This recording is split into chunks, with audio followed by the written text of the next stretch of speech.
un Anglais si français. Paysagiste dans l'âme, Sisley, cet Anglais si français, est un homme du terroir et de la nature. Entré en Île-de-France, il décide très tôt de consacrer sa vie à la peinture.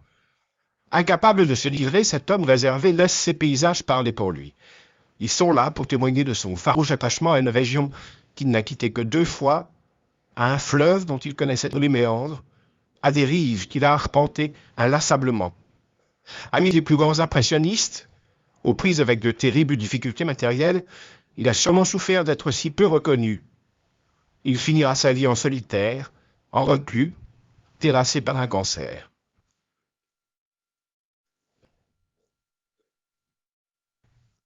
« 1839-1860. Une jeunesse mal connue. Alfred Sisley voit le jour à Paris le 30 octobre 1839. Ses parents sont tous deux de nationalité anglaise, même si William Sisley est d'origine française par son père. Et Sisley viennent de s'installer à Paris pour y faire du commerce. Alfred est le dernier de la famille. Les 3 premiers enfants, Henri, Aline Frances et Elisabeth Émilie, sont nés en Grande-Bretagne.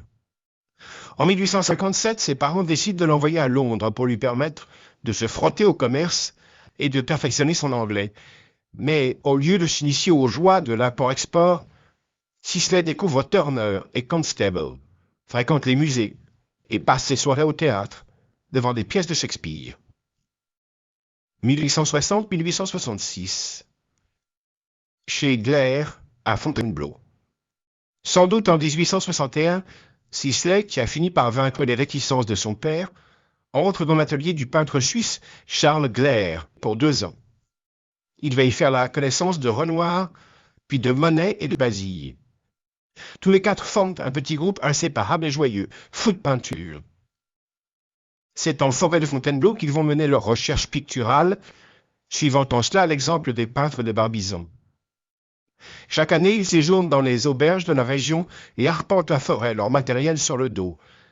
Sisley, à qui son père verse pour le moment une pension, et Basille, issu d'une famille aisée, soutiennent financièrement Renoir, qui, lui, est très pauvre.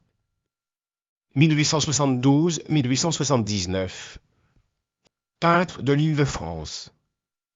Installé pour quelques années dans la banlieue ouest de Paris, du côté de Louvciennes, puis de Marly-le-Roi et de Sèvres, Sisley semble avoir découvert dans ses paysages la matière propre à son inspiration. De temps à autre, il se rend plus au nord de la Seine pour brosser la nature dans tous ses états. Durant cette période, il ne quitte l'Île-de-France que le temps d'un voyage en Angleterre, en 1874. Très lié au groupe impressionniste, il rencontre ses amis à Paris ou les retrouve parfois à l'ouest de la capitale, où ils peignent ensemble.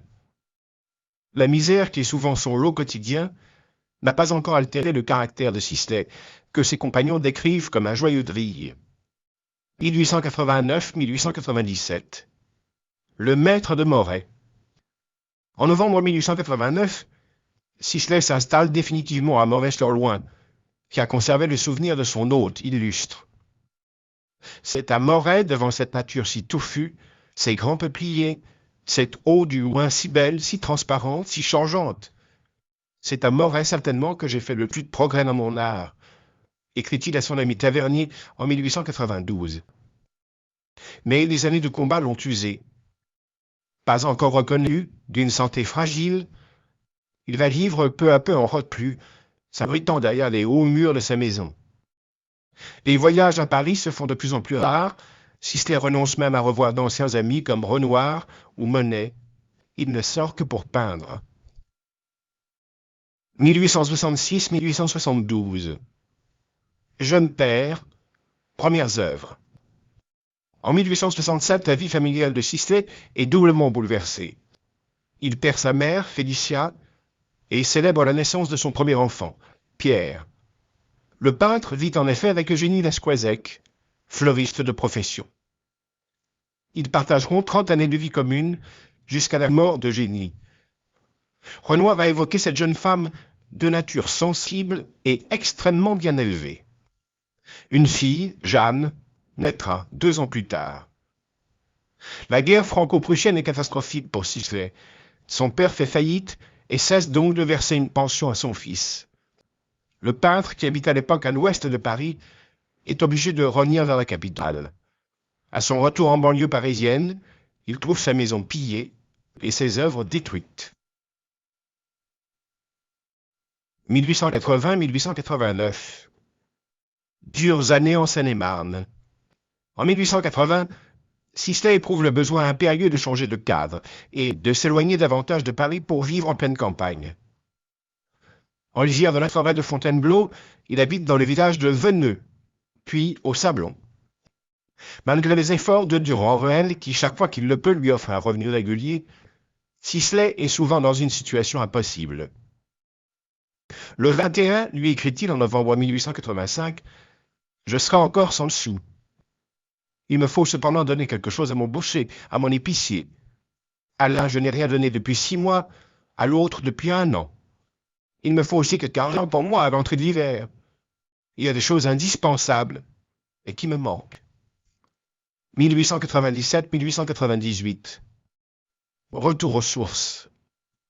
En 1897, Sisley peut revoir une dernière fois l'Angleterre grâce à la générosité d'un collectionneur de Rouen, François de Pau. Il part avec Eugénie, qu'il épousera à Cardiff, après 30 ans de vie commune. En rentrant à Paris en octobre, il a la joie de lire dans la presse des articles plutôt élogieux sur ses œuvres. Des amateurs commencent alors à se faire connaître.